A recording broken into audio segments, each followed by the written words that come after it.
vão ser disponibilizados para vocês depois. Bom, então estamos gravando a partir de agora.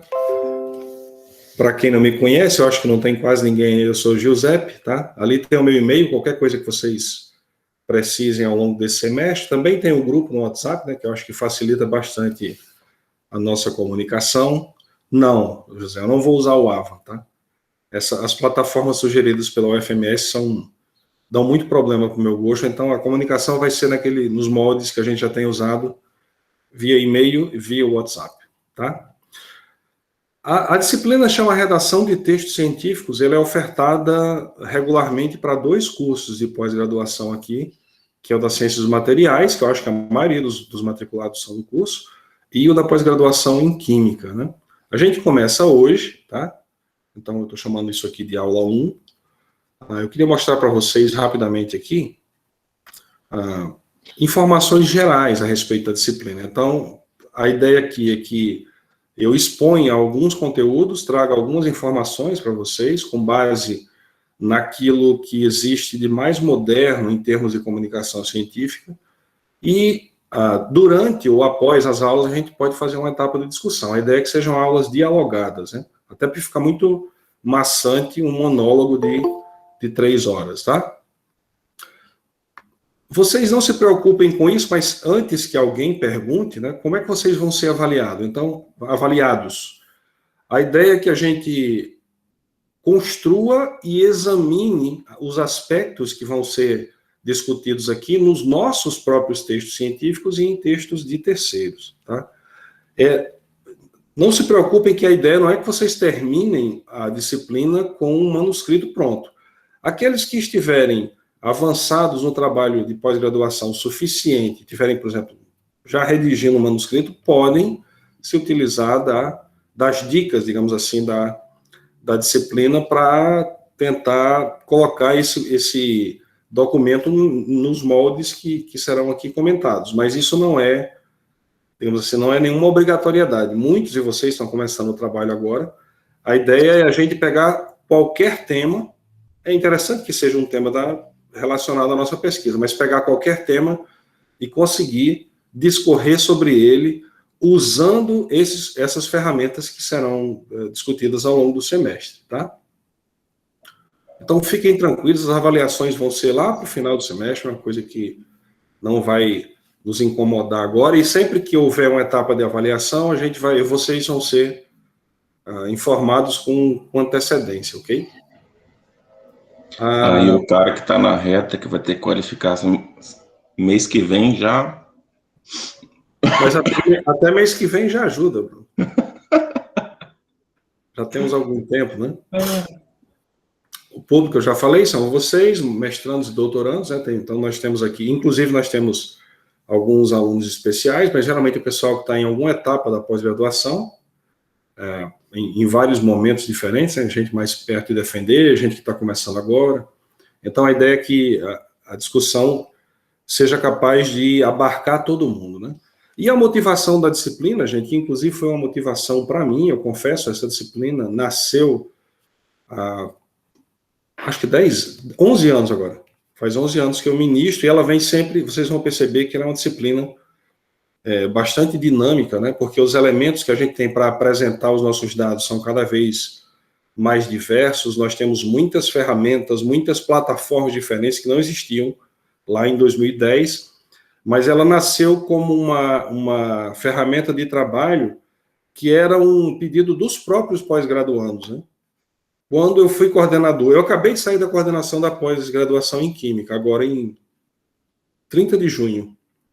Mas eu já fui numa outra leva, lá no início dos anos 2010, e aí, conversando com os alunos, uma das coisas recorrentes que voltavam à baila durante as nossas discussões era que os alunos, embora eles fossem cobrados para redigir artigos científicos, e o artigo é meio que o produto, é o produto de um programa de pós-graduação acadêmico, não existia nenhuma disciplina que os ensinasse a redigir um artigo científico. Então, eu comprei essa briga, me propus a ler muito sobre o tema, a estudar, e montei uma disciplina, e aí, ao longo dos anos, fui tentando rechear essa disciplina com o maior número de informações possível, ao mesmo tempo em que isso tem que ser condensado num curso de pós-graduação, né?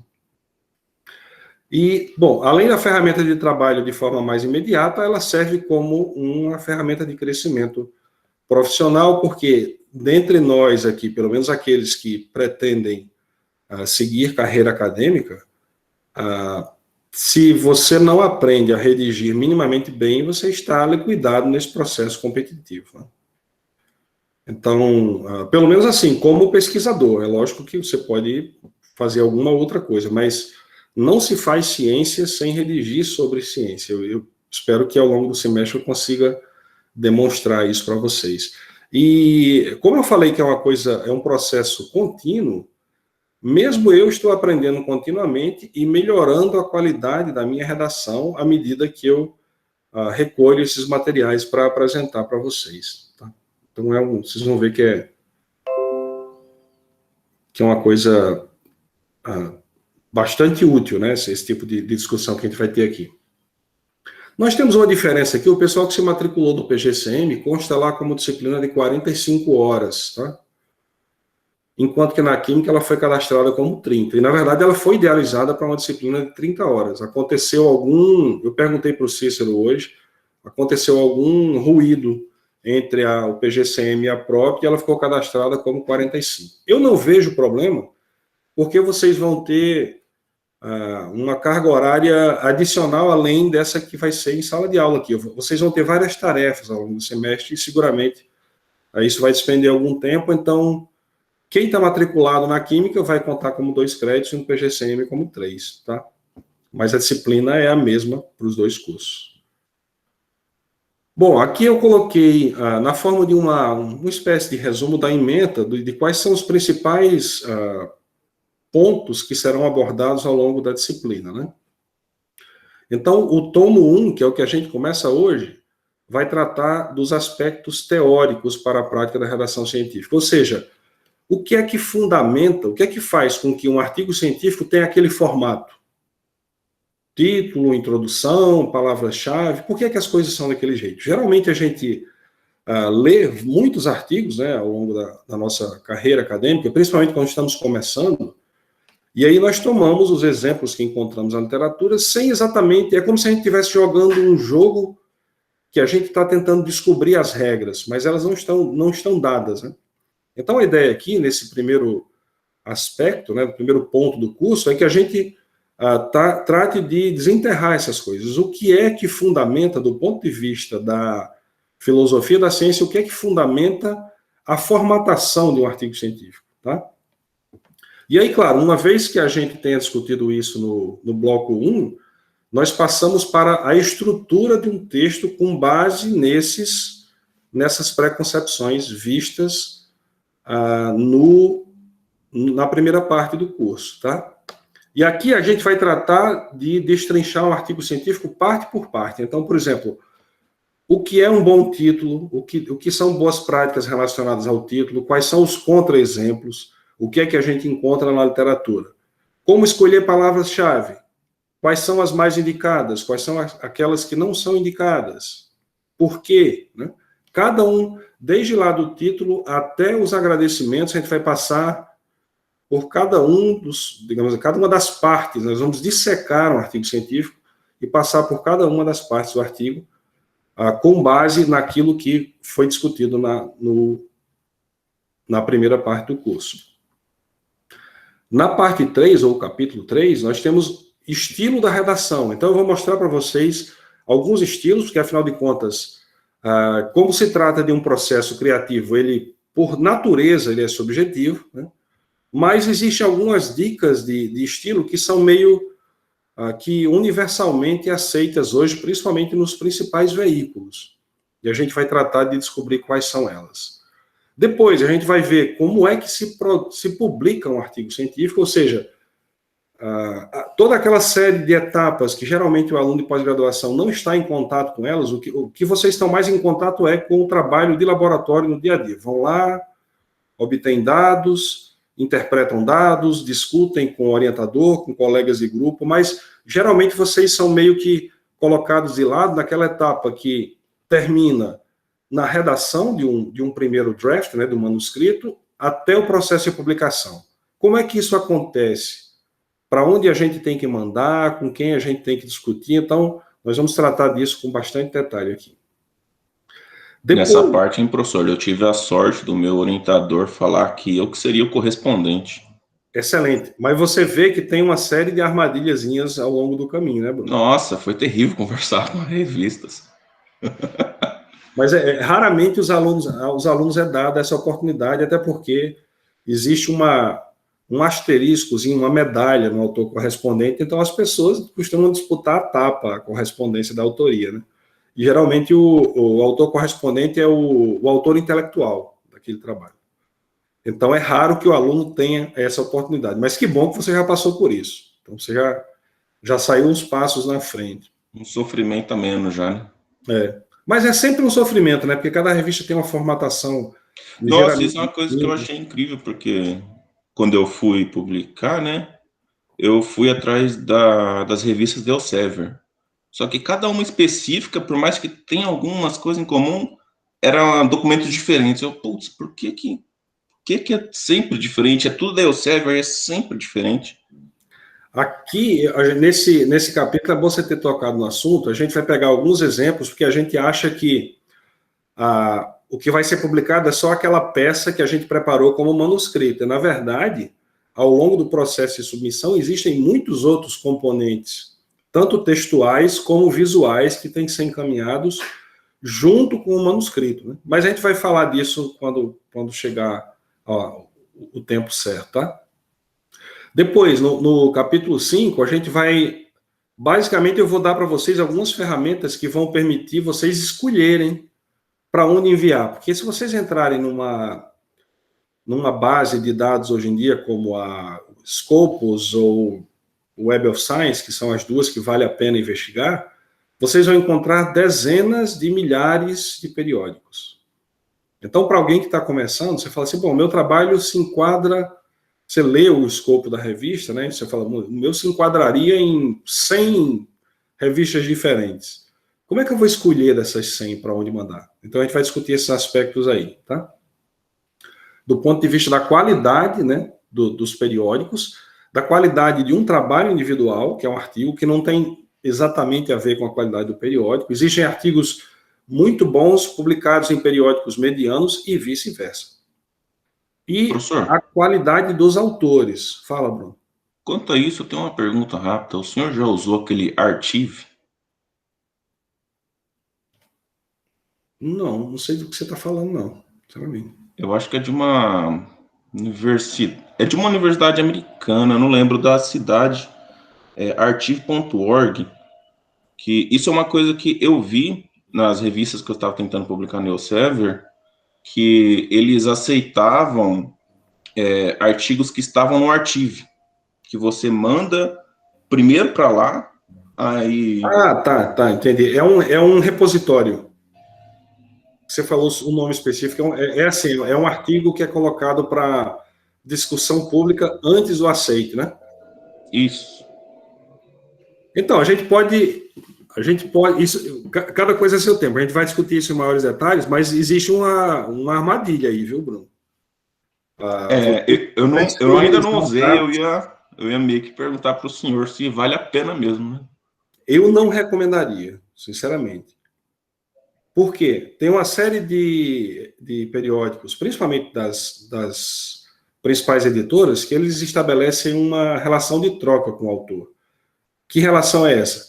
Ele vai disponibilizar o seu trabalho para o mundo inteiro, claro, quem estiver pagando, mas digamos assim, é uma enorme vitrine para um autor. É diferente de você mandar, por exemplo, sei lá, criar um blog e colocar a sua ciência lá. Você tem também a questão da validação da comunidade, porque tem um corpo de especialistas, né, que vai avaliar o mérito daquele trabalho antes que ele eventualmente saia publicado. E, em contrapartida, você cede os direitos autorais daquele trabalho para a editora. Então, a editora ganha dinheiro com esse processo, ela vive à base disso. Então, se você coloca o seu artigo numa plataforma de acesso irrestrito, alguém pode copiar aquilo e você já não pode ceder os direitos de autoria. Eu já vi gente que teve problemas com isso. Gente com artigo aceito, que a editora faz um levantamento na internet por imagens semelhantes e falou assim, ó, a gente está retirando o aceito do seu trabalho porque você divulgou antes em tal plataforma. Então, existem esses riscos. Tá? E, por fim, a gente vai praticar o processo de redação com base em tudo isso que a gente discorreu ao longo do semestre inteiro, vão ser as últimas etapas, né, que, inclusive, serão etapas de avaliação.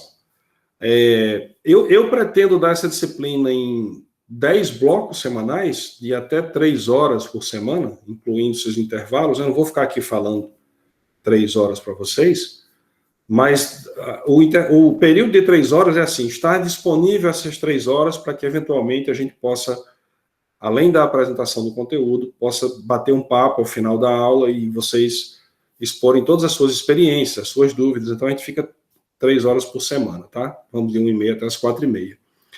E aí, se vocês fizerem a conta lá no calendário, vocês vão ver que a previsão do término aí é para a semana do dia 19 de outubro, tá?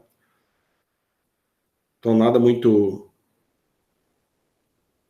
avançado no calendário, né? Bom, vamos dar uma adiantada aqui. Bom, aqui tem uma bibliografia que, como eu falei para vocês, existe um aspecto muito dinâmico nas coisas, mas tem alguns textos que eu sugiro. Se vocês também não tiverem a oportunidade de adquirir os livros que eu sugiro aqui, vocês vão encontrar muita coisa online, inclusive aulas, né, na forma de vídeo no YouTube. Então, tem muito material sem que vocês tenham que gastar dinheiro por isso, tá? Com isso. Aqui tem alguns, como eu vou mandar esse material, vocês podem procurar depois com maiores detalhes. Tem alguns artigos aqui, por exemplo, do George Whitesides, How to Write a Scientific Paper, foi publicado já há algum tempo, mas lá existem alguns elementos-chave que continuam válidos. Aí tem uma sériezinha bem interessante que saiu nesse periódico aqui, ó, Journal Physical Chemistry Letters.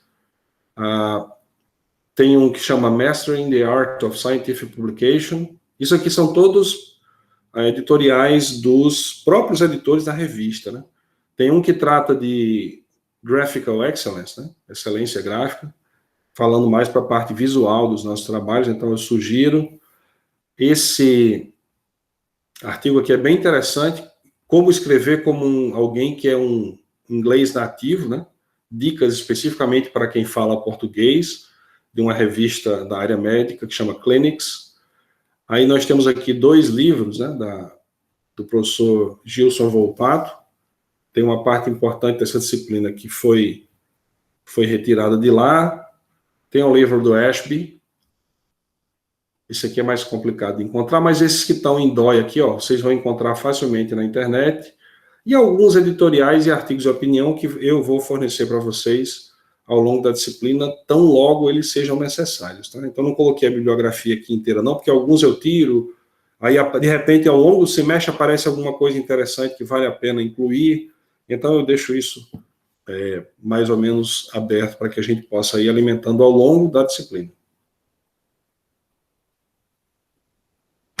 Bom, vamos começar essa história, e aí uma coisa que eu acho que a gente tem que ter em mente é que quando a gente resolve enveredar por uma pesquisa científica, basicamente o que a gente está fazendo é emulando a forma como os nossos cérebros evoluíram, foram estruturados ao longo da história da espécie, né? Nós pensamos de determinadas formas e não de outras, e essa forma de pensar que considera a tomada de decisão a partir de elementos objetivos e subjetivos, nós chamamos de raciocínio lógico, né?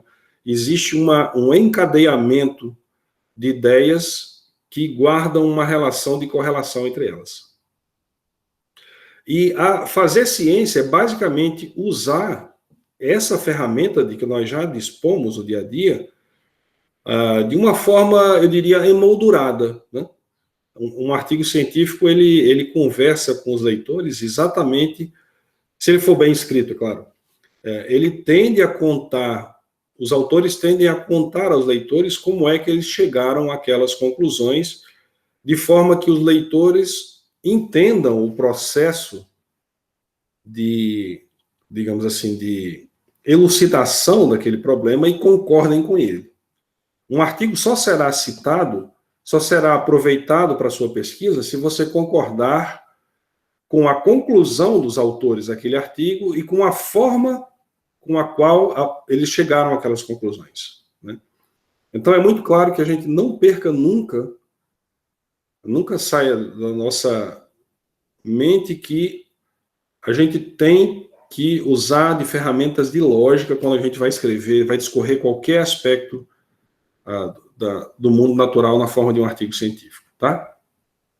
E geralmente a gente, em ciência, ou em pesquisa científica, mais especificamente, nós nos deparamos com problemas ainda não solucionados, né? Inclusive isso é uma das coisas que invoca esse caráter inovador da ciência.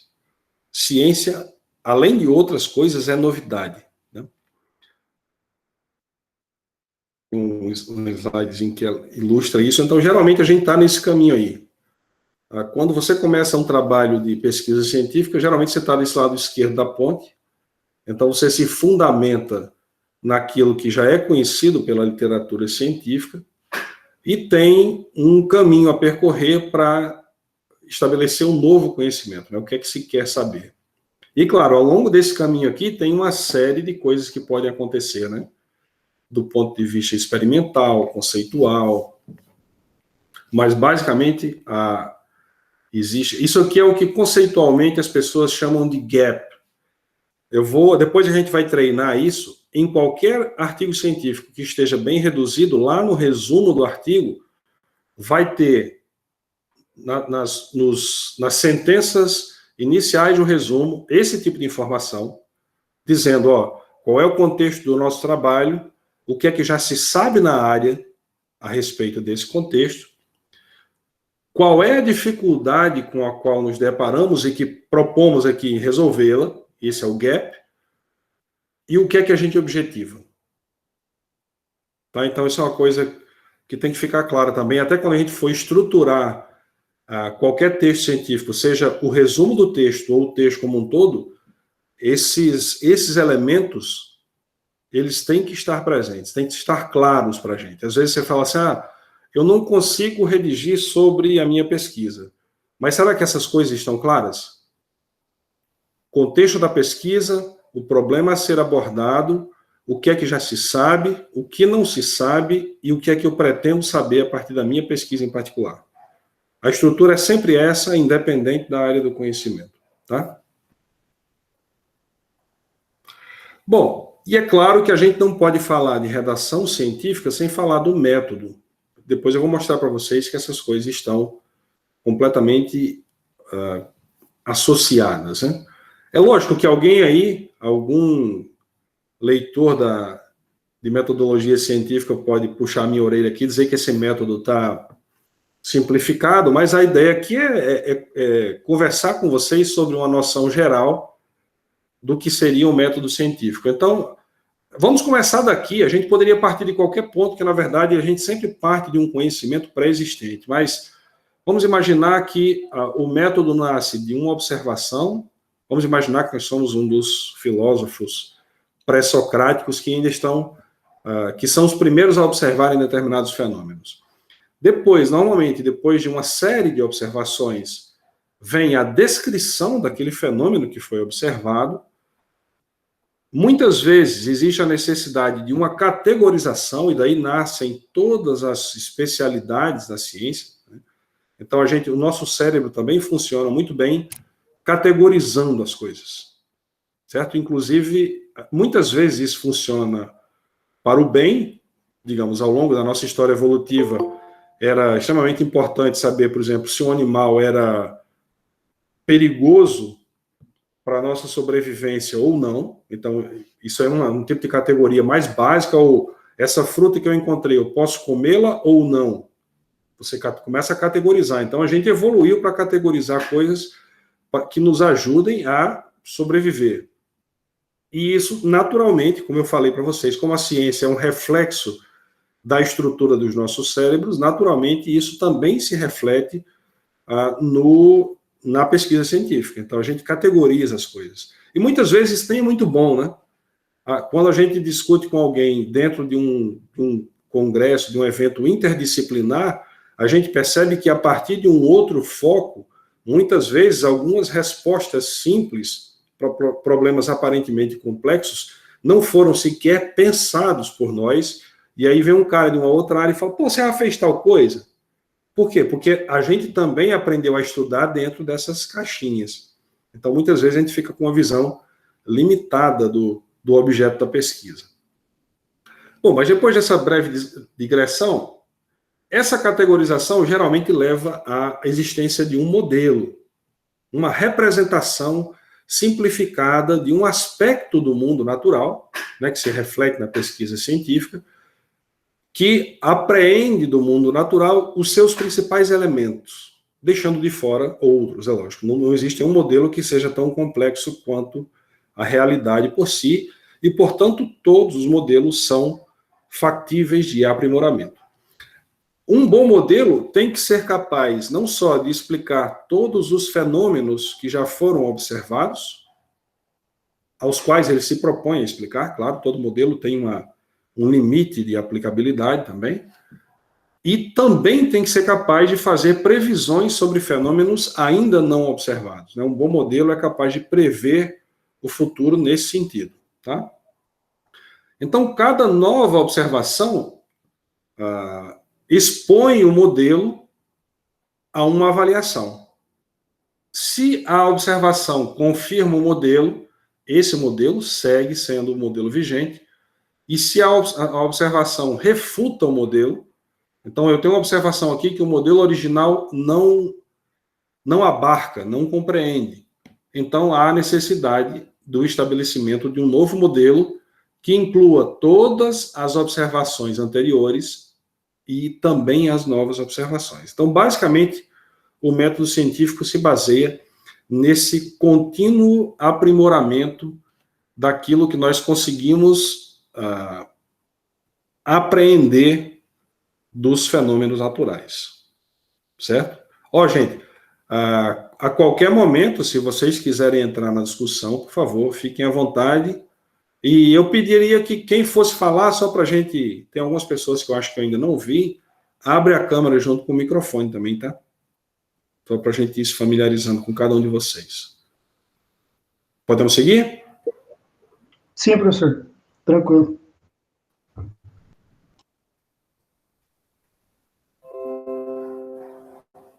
Está meio lento aqui.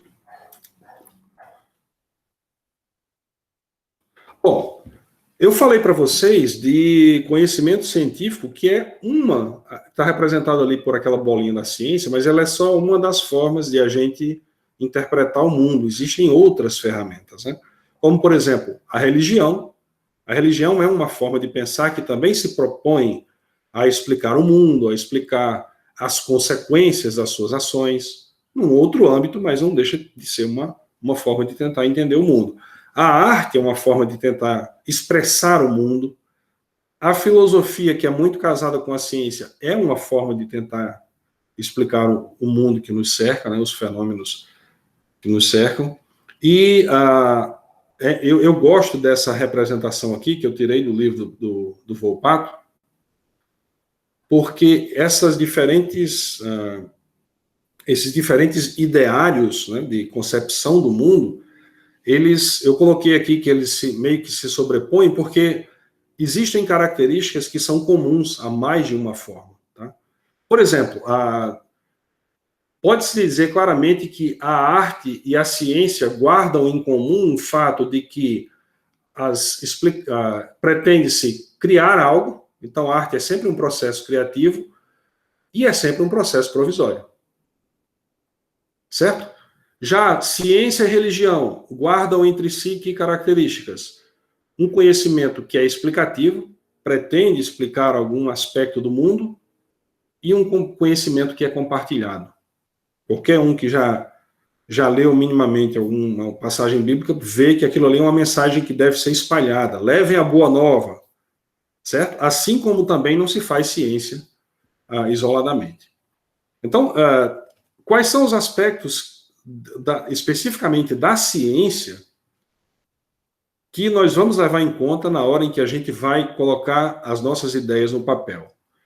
A ciência tem um caráter explicativo, certo? Todo texto de ciência se propõe a explicar alguma coisa. Nós temos o aspecto criativo, que é aquele que vai permitir com que a nossa mensagem seja a mais clara possível para o maior número de pessoas possível. E aí, quando eu falo esse possível aí, entre aspas, porque a gente sabe que existem os jargões das especialidades, existem os jargões dos periódicos, então depende muito de para onde a gente vai submeter o nosso trabalho. É uma revista completamente genérica, como uma Nature, a linguagem não vai poder ser a mesma que uma revista de especialidade. Mas por isso que eu estou colocando aí, a mensagem ela tem que ser a mais clara possível para o maior número de pessoas possível dentro dessas considerações. Nós temos que levar em conta que a ciência é sempre um conhecimento de caráter provisório, e se a gente internaliza esses aspectos, são importantes para que a gente cresça como cientista e deixe de se apegar a certos aspectos que dizem mais respeito ao ego do que ao conhecimento em si. Então, uma ideia que eu proponha, ela pode ser muito boa e muito válida para um determinado período de tempo, mas pode já não ser no futuro. Tá? E a gente tem que se desprender completamente desses grilhões. David?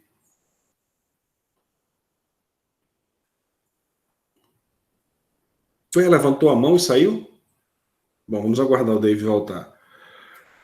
Como eu falei, a ciência é um empreendimento conjunto, então ninguém faz ciência sozinho.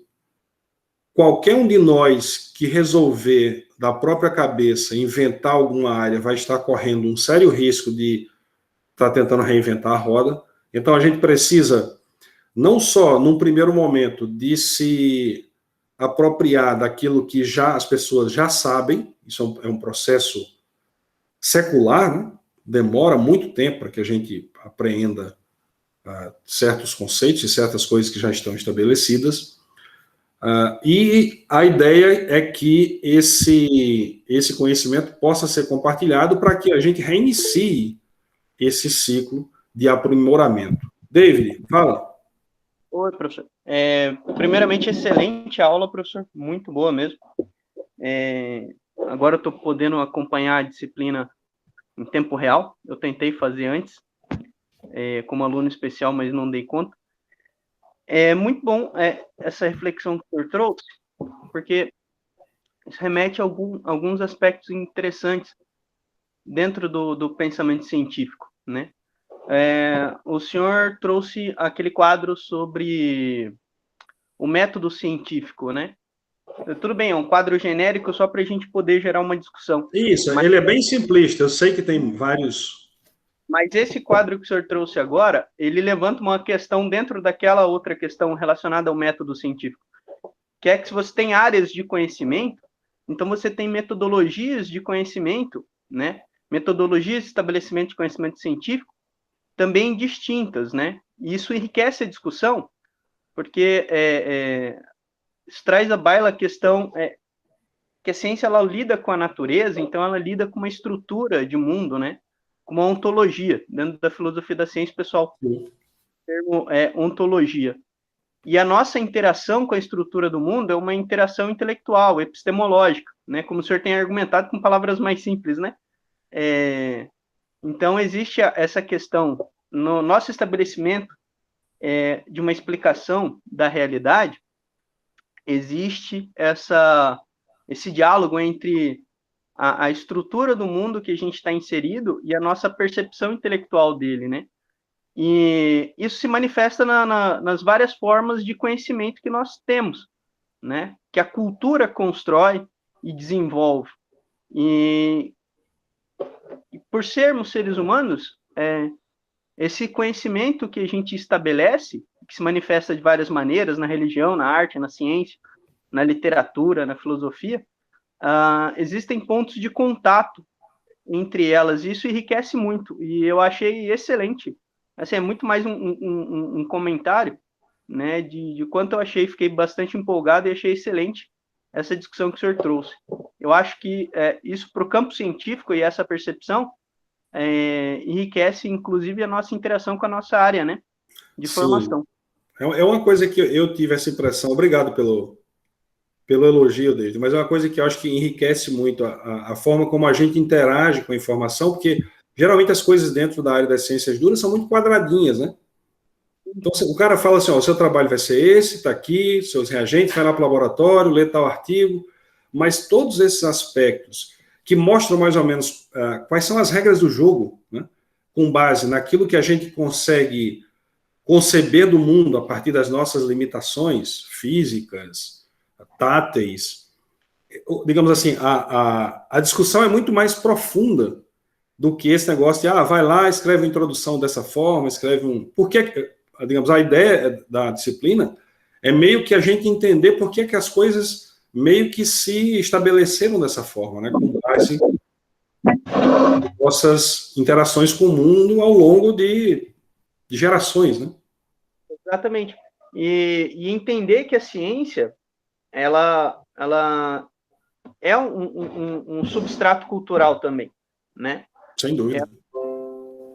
Dentro de uma cultura, e ela se desenvolve dentro de uma cultura. E ela é influenciada pela visão de mundo dessa cultura, né?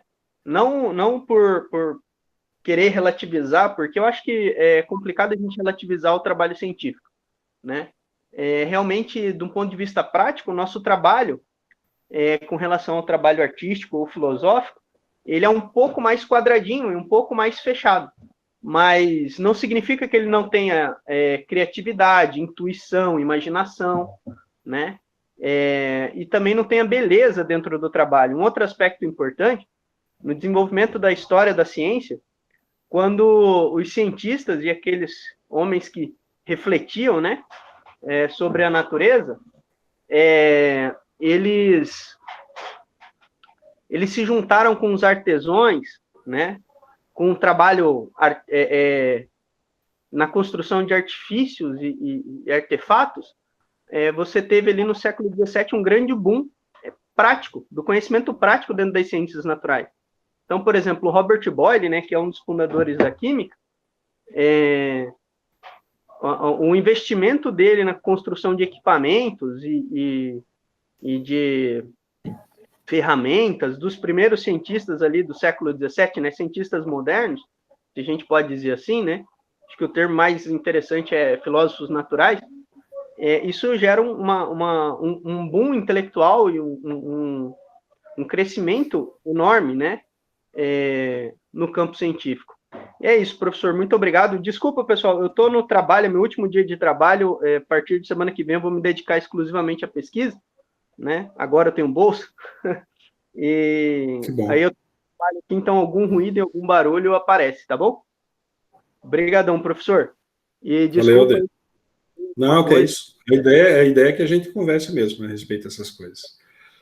E aí tem dois outros aspectos ali, que é a questão que o David até falou, de filósofos naturais e o que a gente conhece como um cientista duro hoje, né, que é a questão do caráter empírico. Então, também fazendo uma simplificação absurda sobre os limites da ciência e da filosofia, a gente podia, sem querer estabelecer esses tons de cinza que existem entre o que pensavam os primeiros filósofos e o que pensam os cientistas hoje, em determinado momento, existe um estabelecimento que é o seguinte: bom, em vez de a gente esperar os fenômenos do mundo natural, a gente pode desenvolver ferramentas para provocar alterações naqueles sistemas que estão sendo investigados, e a partir da resposta do sistema a essa perturbação, a gente obtém informação sobre ele. Então, esse caráter empírico é muito característico da ciência moderna. E também, por último, que eu já falei aqui, a ciência se baseia numa lógica, né, que a gente vai voltar sempre a ela ao longo da disciplina. Bom, eu estou falando de ciência, de outros tipos de interação com o mundo, mas, na verdade, o curso é de redação de textos científicos. E alguém pode estar se perguntando, bom, o que é que tem a ver uma coisa com a outra, né? Redigir sobre ciência e fazer ciência são aspectos indissociáveis da profissão do pesquisador.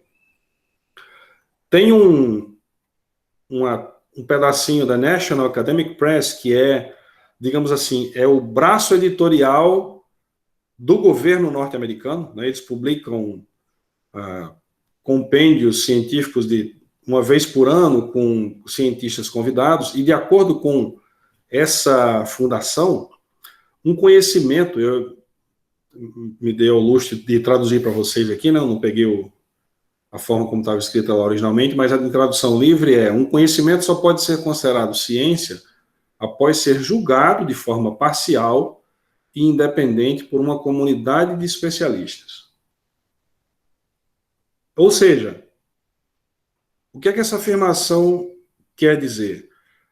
Nós podemos usar de todo o ferramental disponível no laboratório para fazer ciência, colocar tudo nos moldes científicos, mas se aquele conhecimento não tiver a chance de ser validado por terceiros, ele não pode ser considerado conhecimento científico. Ele tem o potencial de vir a ser conhecimento científico. Portanto, a única forma que a gente tem de fazer ciência é expor as nossas ideias para o mundo. Certo?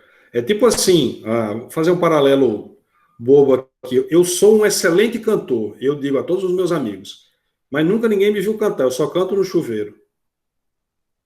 Então, sem a validação externa, só o fato de que eu me assuma um excelente cantor não vai garantir, por exemplo, que eu viva da profissão. Outras pessoas têm que me ouvir cantar e dizer assim, não, ele é bom, realmente. Eu pagaria para vê-lo cantar, certo? A ideia é essa. Então, assim, ciência é disponibilidade de conhecimento e divulgação. E aí nós chegamos ao ponto aonde esse conhecimento científico toca no tema da redação. Por quê? Se eu perguntar para vocês, aonde é que a gente divulga o conhecimento científico? O que é que vocês me diriam? Jornais e revistas acadêmicas. Beleza, Breno. Boa resposta. Alguém tem alguma resposta diferente dessa? Todo mundo concorda com o Breno? Em teoria era para divulgar em outros meios também, que desse acessibilidade à comunidade em geral, né? Mas isso pouco se faz. Você tocou num ponto importante, William. São dois momentos diferentes, né? Eu acho que, assim, no primeiro momento, a comunidade especializada tem que debater e julgar a validade das conclusões de um trabalho. Uma vez que isso está estabelecido, aí esse conhecimento é divulgado para a comunidade em geral, para os não especialistas, né? Por exemplo, eu tenho certeza que um dos aspectos que traz muita confusão durante a pandemia é que essas etapas estão sendo atropeladas. A informação chega a um público não especializado sem que ela tenha tido a oportunidade, a chance, o tempo de ser discutida dentro da academia. É isso que eu ia citar. Mesmo porque aí você gera dentro do próprio corpo científico, assim, dos especialistas, uma série de discussões até de controvérsias, né? A gente vê vários médicos sendo contra o uso da vacina e outros especialistas também, né? Pois é. Se bem que, assim, eu não vou enveredar por essa discussão, mas ser contra o uso da vacina no século XXI já é assim, é meio que negar a história da imunologia, né? Acho que o problema de não usar revistas, jornais científicos é a alta densidade de fake news que tem. E não é nem só, é lógico, a gente vive na era das fake news, mas não é nem só isso, né? Eu queria trazer um experimento mental aqui. Imagina o seguinte, cada um de vocês sabe as dificuldades que tem enfrentado, não só por conta da pandemia, mas de forma geral. Cada um de nós E eu sei muito bem, eu conheço o perfil dos alunos da Química e também o pessoal do PGCM, tem muitos alunos sem bolsa, muitos de vocês comentam, professor, eu vou tentar adequar os horários, tem aula que eu vou perder porque eu trabalho também, então cada um de nós sabe a dificuldade que é a gente se formar como pesquisador, certo? Quando a gente olha para a nossa experiência pessoal, você fala assim, pô, não é possível que depois de 2 anos no mestrado, 4 no doutorado, com todos os perrengues que eu passei, o meu trabalho não tenha nenhum valor. Então você não pode... Por que é que você tem que ser julgado de forma imparcial? Porque se você julgar a qualidade do seu próprio trabalho, você vai estar irremediavelmente envenenado pelo fato de que você sabe o esforço que aquilo custou. E aí você vai dizer assim, não, a qualquer um aqui, o cara vai perguntar, bom, você acha que o trabalho da sua tese ou da sua dissertação merece ser publicado? Eu tenho certeza que a grande maioria, a não ser aquele cara que não, sei lá, não se interessou, levou meio com a barriga ao longo da pós-graduação, a grande maioria vai dizer assim, não, eu acho que vale a pena ser publicado. Só que a gente achar não é o suficiente. Né? A gente tem que passar, eu já passo a palavra para vocês, a gente tem que passar por essa etapa de validação que acontece num tipo específico de veículo que o Breno falou para a gente, que são os periódicos. Né? Então eu peguei alguns exemplos aqui de periódicos importantes em todas as áreas do conhecimento. Deixa eu ver como é que está a filinha aqui. Quem levantou a mão primeiro, o David, depois o Ricardo. David. Desculpa, professor, ela ficou levantada da última pergunta. Ah, tá. Então, Ricardo. Só para pegar como dizer, a rabeira que o William levantou, da questão que o William levantou, eu acho que tem uma dificuldade grande também da comunidade acadêmica de fazer uma transposição didática daquilo que é estabelecido como conhecimento científico na pesquisa de ponta, né? Para a comunidade em geral. Eu acho que falta, isso é uma questão que a gente peca e a gente erra muito em conseguir fazer essa transposição, né? E também tem um outro aspecto que é o que realmente é interessante dentro da ciência feita, né? O que é interessante para a comunidade em geral, né? Para a comunidade digamos assim, de leigos dentro do conhecimento científico, né? Então, o William levantou uma questão que é muito importante a gente refletir sobre isso. Mas minha mão ficou levantada aqui. Mas obrigado pela oportunidade, professor. Ricardo. Boa tarde. Deixa eu abrir a câmera aqui. Isso. Então, professor, boa tarde a todos aí, primeiramente. Eu acho que a pesquisa fica muito refém da relevância que ela traz para a sociedade de retorno. E aí fica refém dessa situação. Então, eu vou citar um exemplo agora que eu vi agora, né? Que a UFMG pediu para a Anvisa, né, fazer testes com uma primeira vacina nacional, né? Sim. Então está muito na mídia, né? Então eu acho que a pesquisa fica muito refém da relevância que ela traz para a sociedade. E a sociedade não valoriza o resto das pesquisas que são importantes também, né? A pesquisa por mínimo detalhe que ela traz, mas ela é importante para esse crescimento científico. Né? Mas eu acho que é isso. Concordo completamente com você.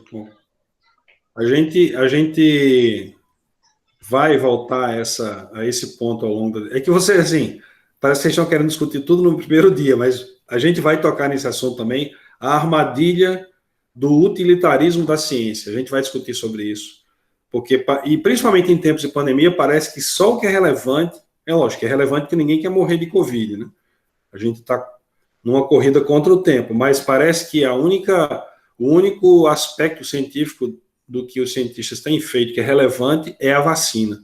E, na verdade, assim, nós não somos sábios o suficiente para, de antemão, descartar uma pesquisa básica, ou qualquer que ela seja.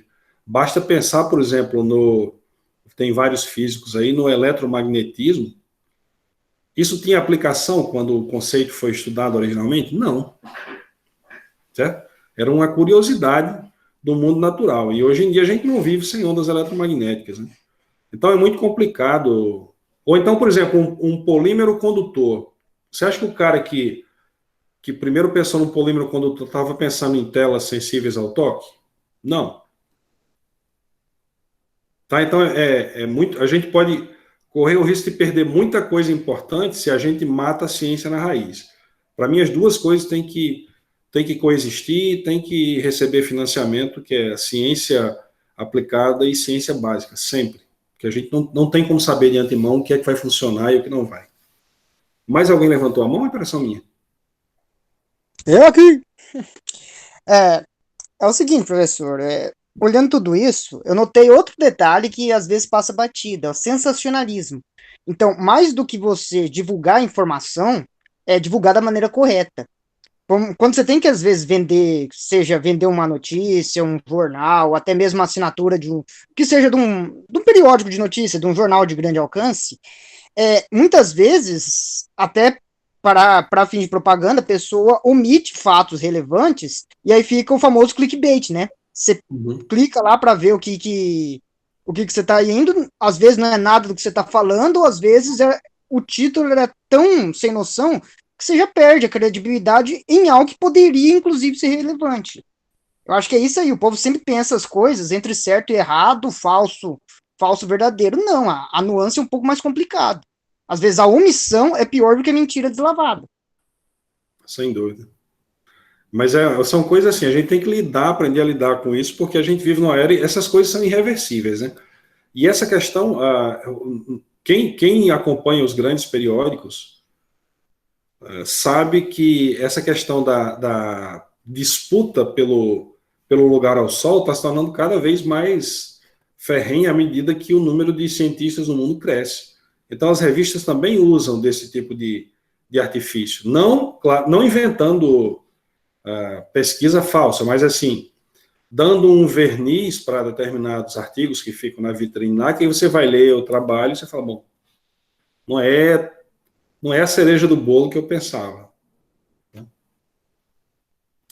Eu não sei se vale a pena a gente fazer a primeira pausa nesse ponto. Bom, só eu queria deixar uma mensagenzinha para vocês refletirem ao longo